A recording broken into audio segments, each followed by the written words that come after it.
बगैर ना कोई ऑर्गेनाइजेशन कामयाब हो सकती है। ठीक है, आपकी अच्छी प्लानिंग ही आपको अच्छे नताइज पे पहुंचाएगी। Planning is the first step towards success. ठीक है, rather planning be at personal level, planning be at provincial level, planning is on national level. आपकी प्लानिंग, आपकी अच्छी प्लानिंग जो है वही आपको कामयाब कराएगी। अगर आपने प्लानिंग में ही गलती कर दी तो आगे आप एग्जीक्यूट नहीं कर सकते। मतलब एक ऐसा प्लान आपने तैयार कर लिया जो कि एग्जीक्यूटेबल ही नहीं, जो कि इन रियलिटी मुमकिन ही नहीं। ठीक है, तो वो उसका रियलिटी के ऊपर होना जरूरी है। तो planning is the most important activity of an organization and of managers. क्यों? Because without proper planning organizations may not be able to achieve their goals and objectives. एक अच्छी प्लानिंग के बगैर किसी भी ऑर्गेनाइजेशन का मैनेजर या वो ऑर्गेनाइजेशन के जो अहलकार हैं वो अपने गोल्स या अपने मकासद को हासिल नहीं कर सकते। ठीक है, तो लिहाजा ये बुनियादी चीज़ है प्लानिंग। आपकी प्लानिंग पहली सीढ़ी है आपकी कामयाबी की तरफ। आप जो भी प्लान कर रहे हो, तो प्लानिंग के हवाले से आपने याद रखना है कि प्लानिंग एक निहायत ही इम्पॉर्टेंट एक्टिविटी है। राइट, अब चलते हैं आगे। नेक्स्ट, प्लानिंग के जो टर्म है जी, प्लानिंग की जो टर्म है ये डिराइव हुई है फ्रेंच वर्ड से। फ्रेंच वर्ड, उसका नाम, उसको हम यूं लिखते हैं, प्रीवोयंस।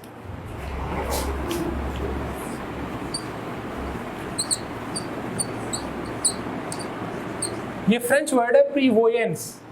ठीक है, प्रीवोयंस ये फ्रेंच वर्ड है और इसका मतलब क्या है? विच मीन्स टू लुक, इसका मतलब है टू लुक अहेड। ये इसका मतलब है। ठीक है, तो planning is derive from French word prevoyance which means to look ahead. Planning को हम आप यूं डिफाइन कर सकते हैं कि planning is the future course of action. आने वाले वक्त के लिए तैयार की जा रही है। ये याद रखिएगा, प्लानिंग जब भी की जा रही है वो फ्यूचर के लिए की जा रही है। माजी के लिए प्लानिंग नहीं हो सकती, ना प्रेजेंट के लिए हो सकती, आने वाले वक्त के लिए हो रही होती है। ठीक है, हाँ, लेकिन ये है कि इसके अंदर तीनों टाइम पीरियड शामिल हो सकती हैं। वो कैसे? प्लानिंग करते वक्त आप माजी के तजर्बात सामने रखते हैं। प्लानिंग के वक्त आपके माजी के जो तजर्बात होते हैं वो आप सामने रखते हैं, और जो प्लानिंग आप कर रहे होते हैं वो प्रेजेंट टाइम में कर रहे होते हैं। लेकिन कर किस टाइम के लिए रहे होते हैं? फ्यूचर टाइम के लिए। तो इस प्लानिंग के अंदर तीनों जो टेंसेस हैं वो इन्वॉल्व हो रहे होते हैं। माजी के तजर्बात से प्रेजेंट में रहते हुए फ्यूचर के लिए प्लान किया जा रहा होता है। ठीक है, तो ये जो प्लानिंग है ये एक बहुत ही इंपॉर्टेंट एक्टिविटी है मैनेजर्स की, एडमिनिस्ट्रेटर्स की और पब्लिक ऑफिशियल्स की। इसकी डेफिनेशन मैंने बोली है, दोबारा बोल रहा हूँ। Planning is defined as the future course of action. The future course of action. ठीक है, अब प्लानिंग में करना क्या है? क्या प्लान करना है? देखिए, अगर हम नेशनल लेवल की बात करें ना, अब हम अपने टॉपिक पे आ गए हैं। अगर हम नेशनल लेवल पे बात करें तो हमने रियासत के जो रिसोर्सेज हैं उनको मुद्देनजर रखते हुए एक ऐसी अच्छी प्लानिंग करनी है कि हम उनको प्रोलॉन्ग कर सकें।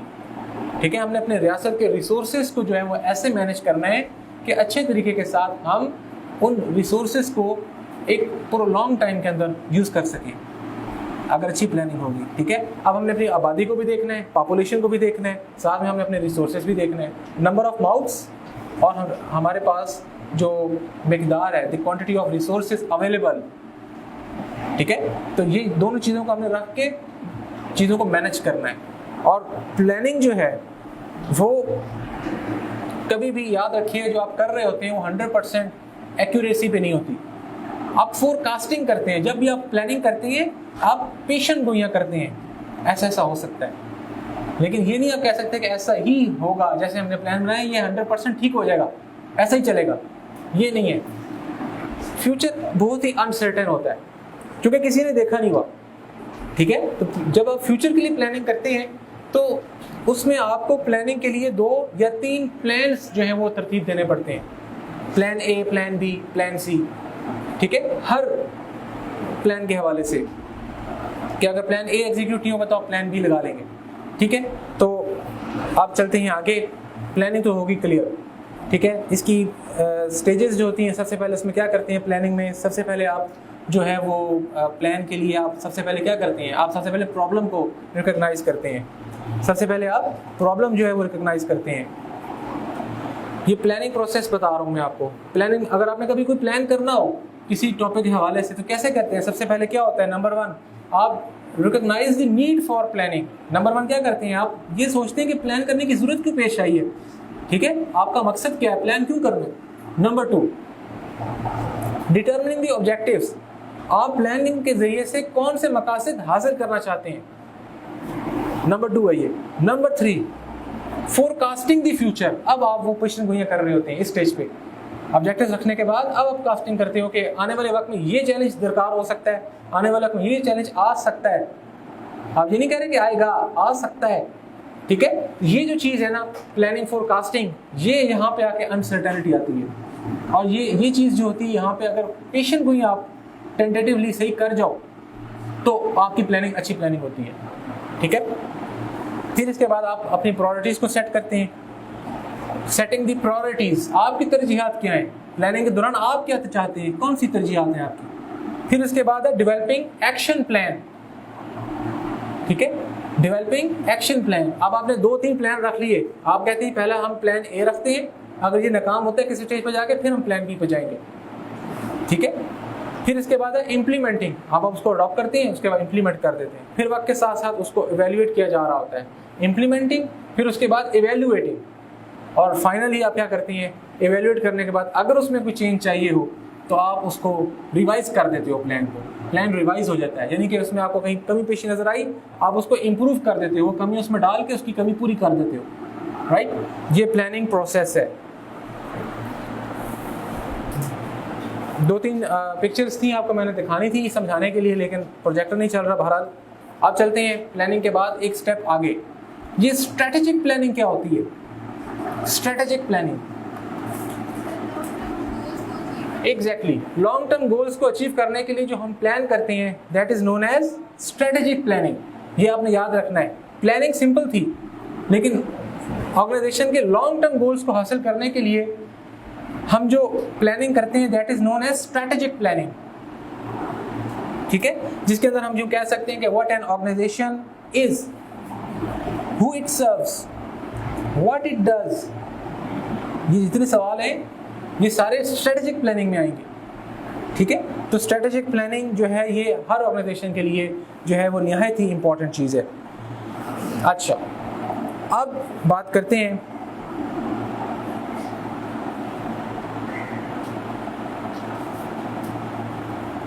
पॉलिसी एनालिसिस और पॉलिसी इंप्लीमेंटेशन के हवाले से।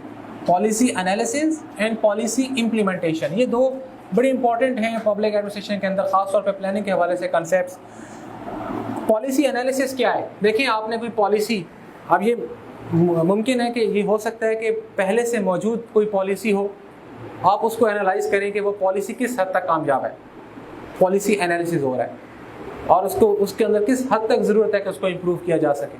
ठीक है, क्या चीज़ें चाहिए जो उसमें हम उसको इम्प्रूव करें। This is policy analysis. तो policy analysis is a technique used in public administration. Policy analysis is a technique used in public administration to enable civil servants, activists and others to examine and evaluate the available options to implement the goals of laws. ठीक है, मैं बताता हूँ। आप एक और अच्छी सी definition लिख लिए, तो आपको वैसे समझाने के लिए कहा ना, एक और अच्छी सी डेफिनेशन लिख लें। द प्रोसेस, पॉलिसी एनालिसिस क्या है? यूँ लिखें, the policy analysis is the process of determining, और आसान कर दिए, the process of determining various policies, determining various policies which will achieve a given set of goals, which will achieve a given set of goals in light of the relations between the policies and the goals, between the policies in the light of relations. किनके दरमियान है ये ताल्लुकात? Policies and the goals. आप देखिए ना, आपका एक गोल है, मिसाल के तौर पे आपका एक गोल है, मैं आपको मिसाल देता हूँ, आपका गोल ये है कि पाकिस्तान में एक साल के अंदर आपने एक पर्टिकुलर अमाउंट का टैक्स जो है ना वो इकट्ठा करना है आवाम से, ठीक है, ये हमारा गोल है। अब टैक्स के हवाले से पाकिस्तान की गवर्नमेंट की क्या पॉलिसी होगी ये डिपेंड करता है। अगर वो पॉलिसी फ्रेंडली बना देंगे तो वो अपने गोल में कामयाब हो सकते हैं, और अगर उस पॉलिसी के ज़रिए से आवाम मुश्किल में पड़ती है तो हर कोई बचेगा, टैक्स नहीं देगा, ठीक है, कि हमें मुश्किल में पड़ जाते हैं, हम इतना देर हमें लाइन में खड़ा होना पड़ेगा, ये होगा वो होगा, हम एक्सपोज हो जाते हैं, ठीक है। ये सारी चीज़ें हैं ना, बहुत सारे लोगों के इश्यूज़ हैं कि हम अगर टैक्स पेयर बनते हैं तो हम एक्सपोज हो जाते हैं, हमारी सिक्योरिटी थ्रेट हो जाता है, लोगों को पता चल जाता है हमारी जायदाद कितनी है, ठीक है, कि हम जो है सिक्योर नहीं रहते। तो ये अब टैक्स एक पर्टिकुलर केस बता रहा हूँ, टैक्स के हवाले से गवर्नमेंट की क्या पॉलिसी है। टैक्स इकट्ठा करना ये गवर्नमेंट का गोल है, एक फर्ज कर लीजिए, टैक्स इकट्ठा करना ये गवर्नमेंट का गोल है, ठीक है। और अब उस टैक्स के हवाले से पॉलिसी क्या रखी जाती है, उस गोल को अचीव करने के लिए गवर्नमेंट की पॉलिसी भी तो होगी ना, कि किस तरह से ये टैक्स इकट्ठा किया जाएगा। गवर्नमेंट का गोल तो है कि टैक्स इकट्ठा करना है, लेकिन गवर्नमेंट की पॉलिसी क्या होगी, किस तरीके से जो है वो टैक्स इकट्ठा किया जाएगा। क्या लोगों के साथ फ्रेंडली पॉलिसी रख के जो है वो टैक्स इकट्ठा किया जाएगा, या लोगों को डरा धमका कर जो है वो टैक्स नेट में लाने की कोशिश की जाएगी। ये गवर्नमेंट की पॉलिसी है, ठीक है। छोटी सी मिसाल दी है। अब पॉलिसी एनालिसिस बड़ा ज़रूरी होता है, क्योंकि हमने इसके अंदर वक्त की नज़ाकत को भी देखना होता है कि वक्त की नज़ाकत के मुताबिक एक पर्टिकुलर लॉ जो है वो किस हद तक एग्जीक्यूटेबल है, किस हद तक प्रैक्टिकेबल है। समटाइम्स ऐसा होता है कि वक्त के तकाजे वो पूरे नहीं कर रहा होता, आउटडेटेड हो जाता है, ऑब्सोलीट हो जाता है कोई भी लॉ, ठीक है, या वो सिरे से उसके हवाले से कोई लॉ ही मौजूद नहीं होता, ठीक है। तो ये फिर वहाँ पर हमें पॉलिसी मेकिंग से पहले पॉलिसी एनालिसिस करना पड़ता है कि किस तरह की पॉलिसीज़ होनी चाहिए और किस तरीके की पॉलिसी लाई जाए कि हम अपने गोल को अचीव कर लें। बुनियादी चीज़ क्या है कि हम अपने गोल को अचीव कर लें। पॉलिसी बेसिकली गोल्स को अचीव करने के लिए बनाई जाती हैं, जितनी भी पब्लिक पॉलिसीज़ बनाई जाती हैं। अगर आप गोल को अचीव करना चाहते हो तो आपको अच्छी पॉलिसीज़ बनानी पड़ेगी, और ख़ास तौर पे फ्रेंडली पॉलिसीज़ बनानी पड़ेंगी, पीपल फ्रेंडली पॉलिसीज़, ठीक है। अगला है कॉन्सेप्ट पॉलिसी इम्प्लीमेंटेशन। पॉलिसी, पहले इसको लिखें फिर इसको समझा भी देता हूँ। पॉलिसी इम्प्लीमेंटेशन इन्वॉल्व्स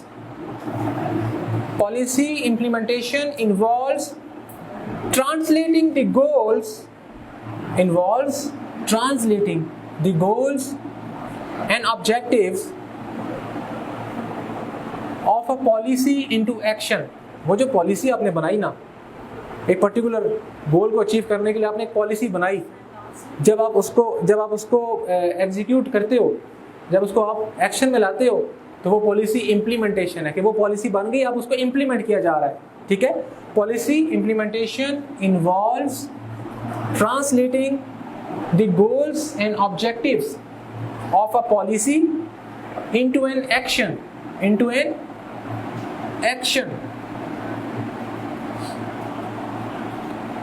देखिए, पहले पॉलिसी एनालिसिस होता है। हमेशा आपने कोई भी पॉलिसी मेकिंग करनी है उससे पहले पॉलिसी एनालिसिस करना पड़ता है, और पॉलिसी बनाने के बाद आपने पॉलिसी को इम्प्लीमेंट भी तो करना है।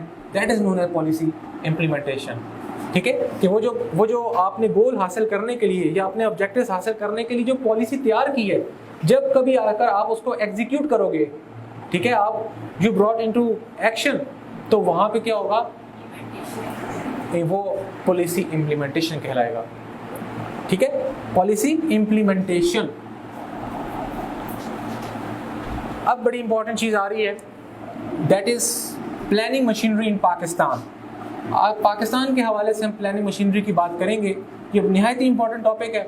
हर साल प्लानिंग के हवाले से जो पब्लिक एडमिनिस्ट्रेशन के पेपर में क्वेश्चन आते हैं वो ज़्यादातर इधर से आते हैं, प्लानिंग मशीनरी इन पाकिस्तान।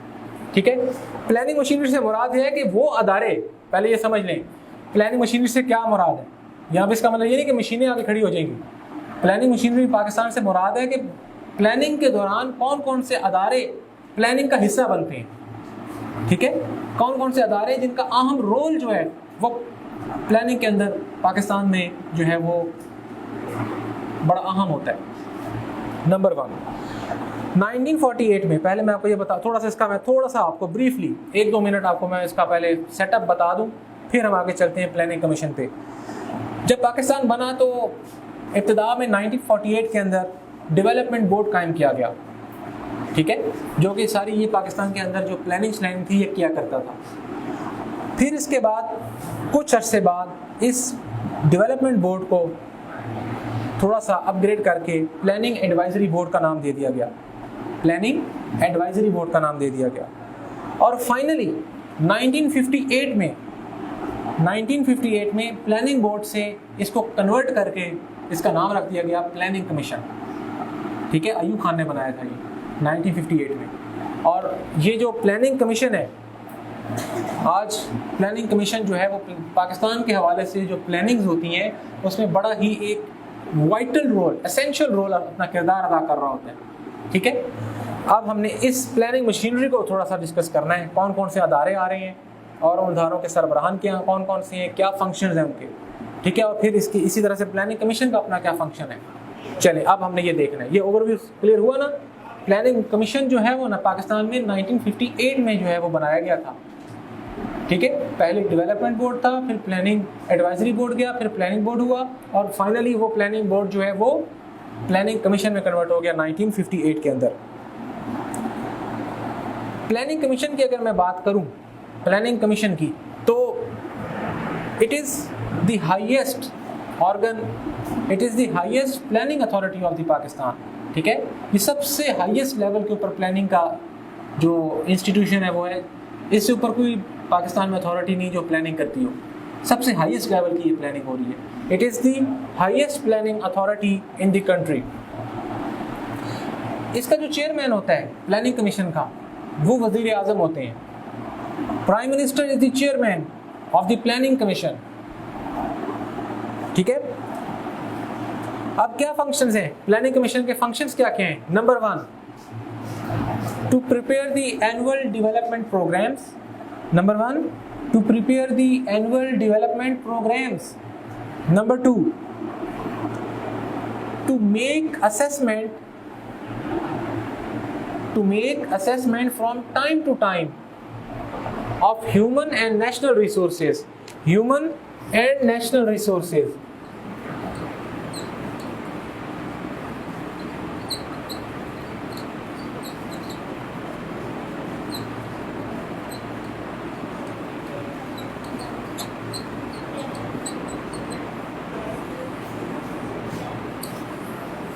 ये दो बड़ी इंपॉर्टेंट चीज़ें हैं। ये हमारे मुल्क के ज़राए हैं, वो हमारे जिसको हम कहते हैं रिसोर्सेज। ठीक है, हाँ, और ये हमारी ह्यूमन रिसोर्सेज है। अब हमने ये देखना है वक्त के साथ साथ कि इन दोनों को बैलेंस लेके चलना है। ऐसा ना हो कि हमारे जो रिसोर्सेज हैं, नेशनल रिसोर्सेज, ये कम हो जाएं और ह्यूमन रिसोर्सेज ज़्यादा हो जाए। डिमांड ज़्यादा होगी, सप्लाई कम हो जाएगी, मसला बन जाएगा। ठीक है, तो वक्त के साथ साथ जो एस्टिमेट लगाया जा रहा होता है प्लानिंग कमीशन के अंदर, ये उसका बड़ा इंपॉर्टेंट फंक्शन है। उन्होंने असेसमेंट लगाना होता है वक्त के साथ साथ, हर 6 महीने बाद, 8 महीने बाद, एटलीस्ट साल बाद। साल से ज़्यादा का टाइम नहीं होता, मिनिमम साल ज़रूर करना होता है उन्होंने। हर साल ये एस्टिमेट लगाया जा रहा होता है human resource versus national resources Pakistan में क्या है। ठीक है, इनकी रेशियो जो है वो बैलेंस करना किसका काम है? प्लानिंग कमीशन का काम है। ठीक है, प्लानिंग कमीशन जो है ये सारा टास्क परफॉर्म कर रहा होता है। और नेक्स्ट पॉइंट है जिसके अंदर ये इसका बड़ा इंपॉर्टेंट फंक्शन है, वो ये है कि प्लानिंग के हवाले से जहाँ कहीं भी डिले आ रहा होता है या डिफ़िकल्टीज आ रही होती हैं, अगर किसी किस्म की आ रही होती हैं, तो ये प्लानिंग कमीशन जो है ये उनको रिजॉल्व करने की कोशिश करता है। ठीक है, फिर इसके अलावा इकोनॉमी के हवाले से प्लानिंग कमीशन जो है इकोनॉमी के हवाले से कुछ रिकमेंडेशंस जो पॉलिसी मेकिंग के हवाले से हैं या इकोनॉमिक प्रोग्राम के हवाले से हैं वो सजेस्ट कर सकता है, रेकमेंड कर सकता है। ठीक है, प्लानिंग कमीशन जो है वो कुछ इकोनॉमिक पॉलिसीज़ या इकोनॉमिक प्रोजेक्ट्स के हवाले से कुछ आपको रिकमेंडेशंस जो हैं वो सजेस्ट कर सकता है। ये इसके बुनियादी फंक्शन है जो मैंने 3 बोले हैं। अब आ जाए सैंक्शनिंग अथॉरिटी की अगर हम बात करें, सबसे पहले हम फेडरल लेवल की बात करते हैं। फेडरल लेवल पर रहते हुए सबसे जो हाईएस्ट लेवल का इंस्टीट्यूशन है प्लानिंग के हवाले से वो है नेशनल इकोनॉमिक काउंसिल, NEC। ये आपने सुना हुआ होगा, कॉन्स्टिट्यूशनल ऑर्गेनाइजेशन है, ये पाकिस्तान का एक कॉन्स्टिट्यूशनल अदारा है, नेशनल इकोनॉमिक काउंसिल NEC। ठीक है, NEC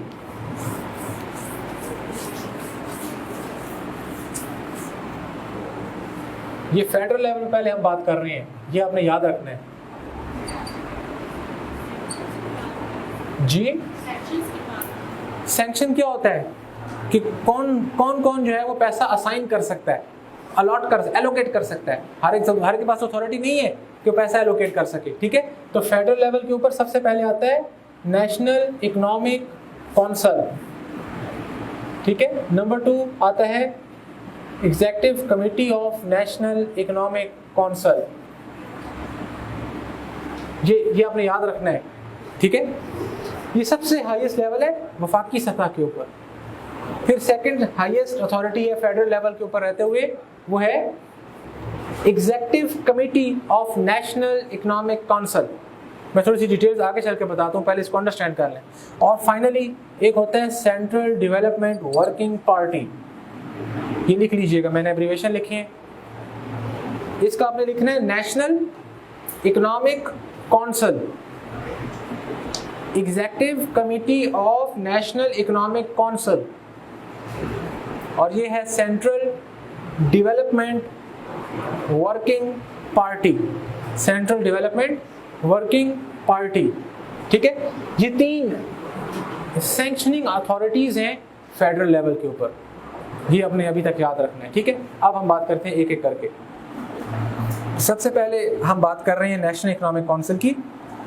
देखिए, नेशनल इकोनॉमिक काउंसिल की अगर हम बात करें तो it is the highest economic decision making authority. मैं लफ्ज़ यूज़ कर रहा हूँ, highest economic decision making. Economy के हवाले से जितने बड़े फैसले होते हैं NEC करता है।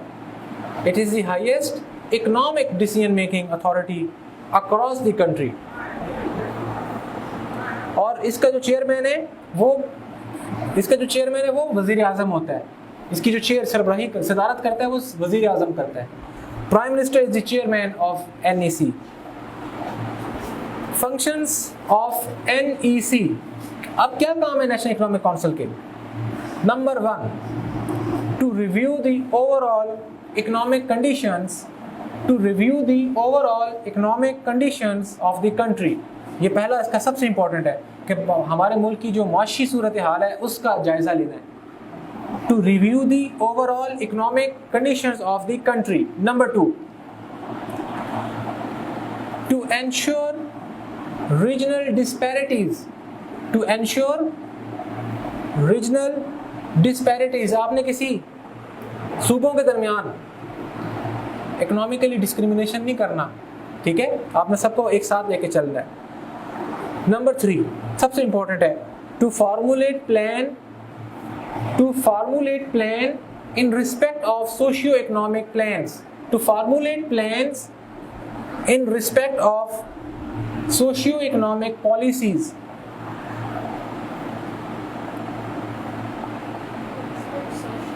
सोशियो इकोनॉमिक मतलब सोसाइटी और इकोनॉमी का आपने एक रिलेशन जोड़ के चलना है कि हमारी जो सोसाइटी है उसके अंदर पावर्टी किस हद पे पावर्टी और उसको किस तरह से ख़त्म किया जाएगा। अब इस वक्त पाकिस्तान की जो सूरत हाल है, इकोनॉमिक सूरत हाल बड़ी ख़राब है। ठीक है, अब इसको कैसे इम्प्रूव किया जा सकता है, ये हमने सारी चीज़ें देखनी है। एक कॉमन मैन को, ले मैन को देख के चलना है, तब बात बनेगी। ठीक है, आगे आ जाए। अगला है executive committee of national economic council. ये सेकंड हाईएस्ट अथॉरिटी है in hierarchy to make economic decisions. अभी मैंने बोला था ना इकोनॉमिक डिसीजंस के हवाले से। इसका जो चेयरमैन होता है, इसकी जो सदारत करता है वो फाइनेंस मिनिस्टर होता है, ठीक है। Finance minister is the chairman of executive committee of national economic council.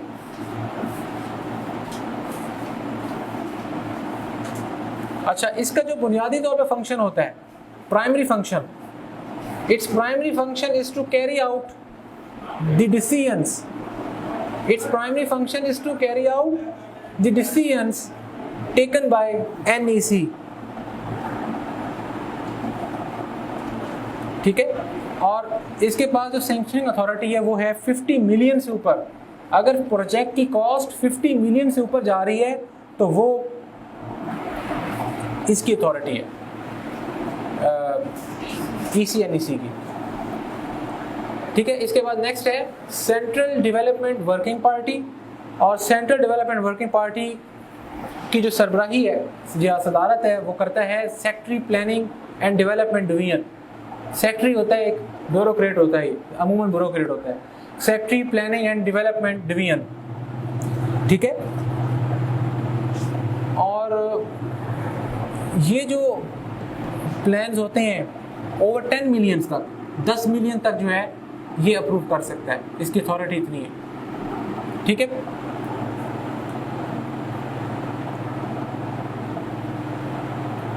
अब यहाँ पर ये हमने बात की सारी फेडरल लेवल के ऊपर, अब हमने बात करनी है प्रोविंशियल लेवल के ऊपर। सॉरी,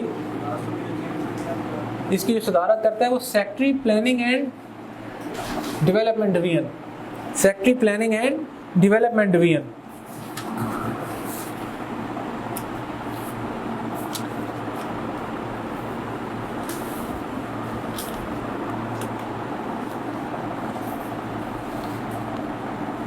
अच्छा जी, अब हम बात करते हैं इसकी हवाले से, ये जो है provincial level.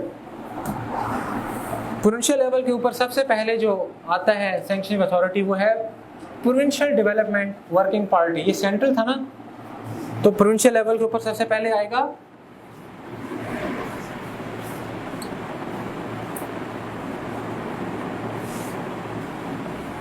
Number 1 provincial development working party.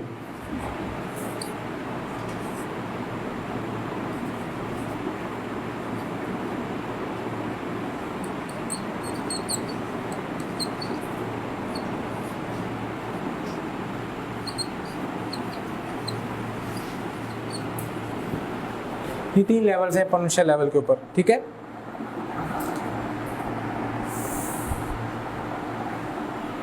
सबसे पहले आएगा PDWP, provincial development working party.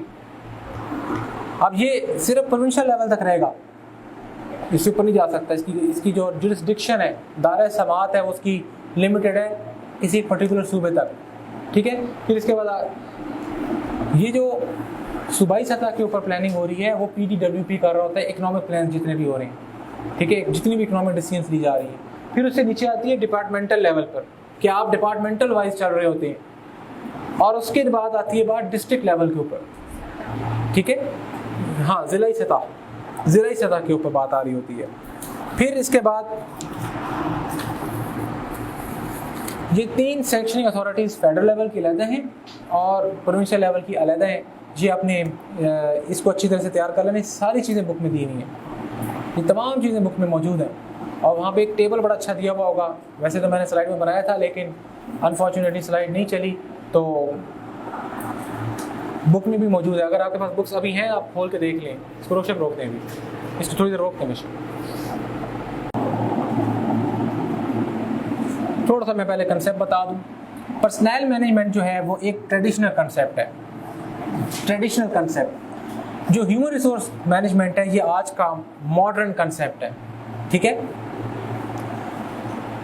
Personal management जो है ये ट्रेडिशनल स्टाइल ऑफ मैनेजमेंट है इन ऑर्गेनाइजेशंस। ह्यूमन रिसोर्स मैनेजमेंट जो है ये मॉडर्न स्टाइल ऑफ ऑर्गेनाइजेशन है, मॉडर्न स्टाइल ऑफ मैनेजमेंट है ऑर्गेनाइजेशंस के अंदर, ठीक है। अच्छा, अब यहाँ पे है ये जो पर्सनल मैनेजमेंट है वहाँ पर ज़रा एक बॉसी एटीट्यूड, बॉस से निकल रहा है वर्ड, बॉसी एटीट्यूड रख कर काम लिया जा रहा है। ह्यूमन रिसोर्स मैनेजमेंट के अंदर एक लीडर ओरिएंटेड, एक टीम वर्क करने की कोशिश की जा रही है, ठीक है। अच्छा, अब अगर मैं आपको बताऊं तो सबसे पहले आपने यूं लिखना है, साइड पे पहले पॉइंट्स बना लें। अप्रोच कौन सी है, पहला पॉइंट बनेगा अप्रोच, यूं करके लिखें पहले ताकि आपको आसान हो जाए। इसके इधर करके थोड़ा सा लिख लें अप्रोच, ठीक है। इस तरह से ट्रीटमेंट ऑफ मैन पावर, इस तरह से करके लिखें ताकि आपको आसानी से समझ आ जाए चीज़ें।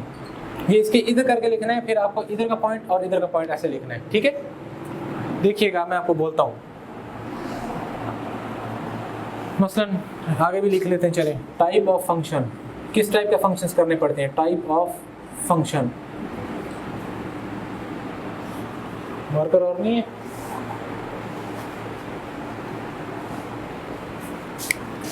इसकी मैंने बात की थी। ये कौन सा अप्रोच अपनाते हैं, ट्रेडिशनल, ये ट्रेडिशनल अप्रोच अपनाते हैं जी, और ये modern approach. Treatment of man power क्या है, यहाँ पे किस तरह लोगों को ट्रीट किया जाता है, बॉसी एटीट्यूड है, और यहाँ पर लीडर की तरह, टीम वर्क की तरह किया जा रहा है, ठीक है। यूं समझ लें कि मशीन्स और टूल्स की तरह यहाँ पे लिया जा रहा है। यहाँ पर अपने एम्प्लॉयज़ को, इसके अंदर पुराने ट्रेडिशनल स्टाइल के अंदर वो एम्प्लॉयज़ को, लेबर्स को यूँ समझते थे जैसे वो मशीन है उस अदारे की, या टूल्स के तौर पर लिया जाता था, मशीन्स और टूल्स, ठीक है। और यहाँ पर आज के दौर में एम्प्लॉय को क्या कहा जा रहा है कि दे आर दी एसेट, असासा है, इनके बगैर तो ऑर्गेनाइजेशन काम ही नहीं कर सकती, ऑर्गेनाइजेशन तरक्की ही नहीं कर सकती, ठीक है। अच्छा, फिर इसके बाद नेक्स्ट क्या है, टाइप ऑफ फंक्शन। ये जो थे ये रूटीन फंक्शन करते थे, रूटीन फंक्शन, ठीक है, ये रूटीन फंक्शन कर रहे हैं। और ये जो है दूसरे, ये स्ट्रेटेजिक फंक्शंस कर रहे हैं। थोड़ा सा कॉम्प्लेक्स हो गया ना काम, ये स्ट्रेटेजिक फंक्शंस कर रहे हैं।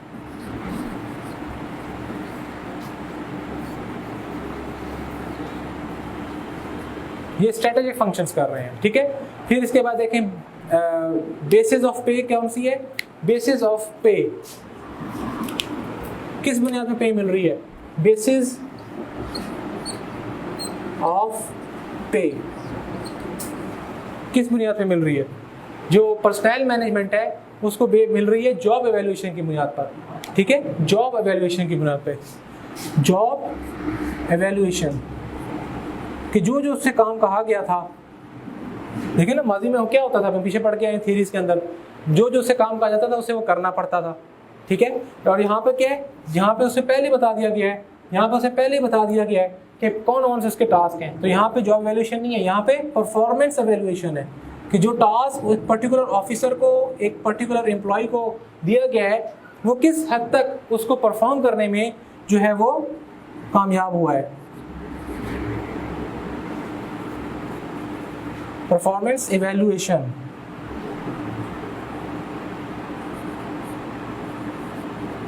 ठीक है, परफॉर्मेंस इवैल्यूएशन। और इसके बाद डिसीजन मेकिंग है, हेडिंग बना लें, जगह खत्म होगी, अब लिख लें। इसी तरह से लिखना है बेसिस ऑफ पे के नीचे डिसीजन मेकिंग। आपको पता है डिसीजन मेकिंग जो है पर्सनल मैनेजमेंट की वो स्लो होती थी, ठीक है, वो स्लो होती थी। और ह्यूमन रिसोर्स मैनेजमेंट के अंदर जो डिसीजन मेकिंग है वो फास्ट है। जॉब डिज़ाइन की अगर हम बात करें, अगला पॉइंट है जॉब डिज़ाइन। जॉब डिज़ाइन की अगर हम बात करें ना, जॉब डिज़ाइन की, तो पर्सनल मैनेजमेंट के अंदर आप लिखेंगे वो था division of labour, division of labour. और आज जो job design human resource management में देखने में आता है वो है टीम वर्क, टीम वर्क, ठीक है। टीम्स के अंदर रहकर जो है वो फोकस करने की कोशिश की जाती है। तो ये इस तरह से पर्सनल और ह्यूमन रिसोर्स मैनेजमेंट आपने ये अच्छे तरीके से कर लेना है, और यही पॉइंट्स हैं बार बार रिपीट होने हैं, ये बुनियाद है इसकी। तो पर्सनल मैनेजमेंट बेसिकली नाम में फ़र्क है, थोड़ा सा नाम से देखें, नाम में फ़र्क है, ठीक है, बाकी तकरीबन ओवरलैपिंग चीज़ें हैं। और वो कदीम ज़माने की है, ये आज के ज़माने की है। माजी में आपको पता है ना कि एम्प्लॉयज़ को, ऑर्गेनाइजेशंस को अच्छे तरीके के साथ ट्रीट नहीं किया जाता था, ख़ास तौर पे इंसानों को, ऑर्गेनाइजेशन के अंदर इंसानों को ह्यूमन एलिमेंट को इग्नोर किया जाता था, ठीक है। और जिसकी वजह से क्या हुआ कि एक वक्त पर आकर स्टडी की गई कि ये क्या वजूहात हैं कि ऑर्गेनाइजेशन को तो ऊपर जाना चाहिए था, जिनसे इनसे काम लिया जा रहा है, उल्टा ये तो डाउनफॉल हो गया। फिर पता चला कि उनकी जो क्या है जॉब कैपेसिटी है वो एक हद तक है, इंसान है, वो भी एम्प्लॉयज़ हैं लेकिन इंसान है, एक हद तक जॉब कैपेसिटी है, और उससे ज़्यादा आप काम लेंगे तो परफॉर्मेंस डिस्टर्ब हो जाएगी। तो लिहाजा ये ट्रेडिशनल स्टाइल है, ये मॉडर्न स्टाइल है। यहाँ पे ट्रीटमेंट मशीनों और पुर्जों की तरह किया जाता था इंसानों को, और यहाँ पे इंसानों को अदारे का असासा समझ कर चलाया जाता है। बड़ा फ़र्क है। अगर आपको कोई ये समझ रहा हो कि आप उसके अदारे के असासे हो, ठीक है, तो ये बहुत फ़र्क है। और यहाँ पे कहा जाए कि काम करना है करो, नहीं तो निकलो, ये इस तरह से किया जा रहा है कि आपको जो कहा जा रहा है आपको करना पड़ेगा, नहीं तो छुट्टी, ठीक है, वरना छुट्टी। मशीन और टूल्स, ये ट्रीटमेंट होता था लोगों का। जिस तरह मशीनों को चलाया जाता है ना, एक काम दिया है सुबह से चली जा रहे हैं, वक्फा भी नहीं है, इंसानों वाला रवैया ही नहीं है। यहाँ पे आपको असासा समझा जा रहा है। तो ये जो मैं लास्ट क्लास में आपको बता रहा था एक दफ़ा थीरीज के अंदर कि माजी के अंदर जो था वो लोग ह्यूमन एलिमेंट को इग्नोर कर दिया जाता था, और उनकी लाइफस्टाइल के ऊपर, उनकी फैमिली के ऊपर, हेल्थ के ऊपर, उनकी खुराक के ऊपर कोई तवज्जो नहीं दी जाती थी ऑर्गेनाइजेशंस की जानिब से, ठीक है। तो ज़ाहिर है वो डाउनफॉल में चले गए। और फिर एक वक्त आया कि आज मॉडर्न स्टाइल ऑफ गवर्नेंस के अंदर आप देख रहे हैं ह्यूमन रिसोर्स मैनेजमेंट का अदारा तकरीबन हर ऑर्गेनाइजेशन में मौजूद है। इसके बगैर, ये अदारे के बगैर ऑर्गेनाइजेशन काम नहीं कर सकती, ठीक है। पाकिस्तान में जो अगर हम पब्लिक लेवल पर बात करें गवर्नमेंट के ऊपर, तो वो इस्टेब्लिशमेंट डिवीजन है। इस्टेब्लिश अकेली नहीं, इस्टेब्लिशमेंट डिवीजन बोलना है आपने। ये जो HRM का काम कर रहा है ना गवर्नमेंट सतह के ऊपर, वो इस्टेब्लिशमेंट डिवीजन है। ये याद रखना है, अगर ऑब्जेक्टिव में आपके पास आ जाए पाकिस्तान के गवर्नमेंट सतह के ऊपर HRM का कौन सा इंस्टीट्यूशन है, तो वो इस्टेब्लिशमेंट डिवीजन है, ठीक है। ह्यूमन रिसोर्स मैनेजमेंट का बुनियादी काम क्या है? Hiring and firing. Hiring and firing ही है ना बुनियादी तौर पे। कितने लोग रिटायर हो रहे हैं सर्विस करने के बाद, ठीक है, अगले लोगों को, कितने लोगों को तरक्की दी जा रही है, कितनी सीटें खाली हो रही हैं। देखा ना, एक पूरी हायरार्की चल रही है। ऊपर से लोग रिटायर हो रहे हैं तो नीचे वाले लोग प्रमोट किए जा रहे हैं। निचली सतह से जब आप ऊपर की तरफ जाते हैं टॉप मैनेजमेंट की तरफ, तो लोगों की तादाद कम होती है, ठीक है। और जब ऊपर वाला बंदे रिटायर होते जाएंगे तो नीचे से ये प्रमोट होते जाएंगे, तो नीचे वाली सीटें वैकेंसीज खाली हो जाएंगी। अब वहाँ पे आपने हायरिंग करनी है, नए बंदे भर्ती करने हैं, जिसको रिक्रूटमेंट कहते हैं, ठीक है। तो ये जो चीज़ है ये पूरा एक कंटिन्यूस ऑनगोइंग प्रोसेस है, ठीक है। तो ये जो चीज़ है सारी, hiring and firing, retirement, promotions, ये HRM का काम है। हर डिपार्टमेंट में HRM का काम है, ठीक है। तो HRM ने ये चीज़, ये बैलेंस रखना होता है हर ऑर्गेनाइजेशन के अंदर। कितने लोग जो हैं वो रिटायर हो रहे हैं, फिर जाहिर है जितनी ऊपर से सीटें रिटायरमेंट के बाद खाली होगी, नीचे से प्रमोशन होगी। फिर नीचे की सीटें, मिसाल के तौर पर 17 ग्रेड है अगर, तो 17 ग्रेड से 80 में जाएंगे, 80 वाले 90 में चले जाएंगे, 90 वाले 20 में चले जाएंगे। 17 ग्रेड की सीटें खाली हो रही हैं, ठीक है। तो जो 17 ग्रेड की जितनी सीटें खाली हो रही हैं उसके ऊपर दोबारा से एडवर्टीजमेंट दिया जाएगा, हम इतने बंदे चाहिए। फिर वो पूरा रिक्रूटमेंट प्रोसेस से गुजारा जाएगा, ऐसे है ना। तो ये पर्सनल मैनेजमेंट और ह्यूमन रिसोर्स मैनेजमेंट में फ़र्क है, बुनियादी फ़र्क है। अब मैंने आपको अच्छे से बता दिया है, एक बार रीडिंग कर लेना, अगर कोई मसला हुआ आप मुझे बता दीजिएगा, ठीक है।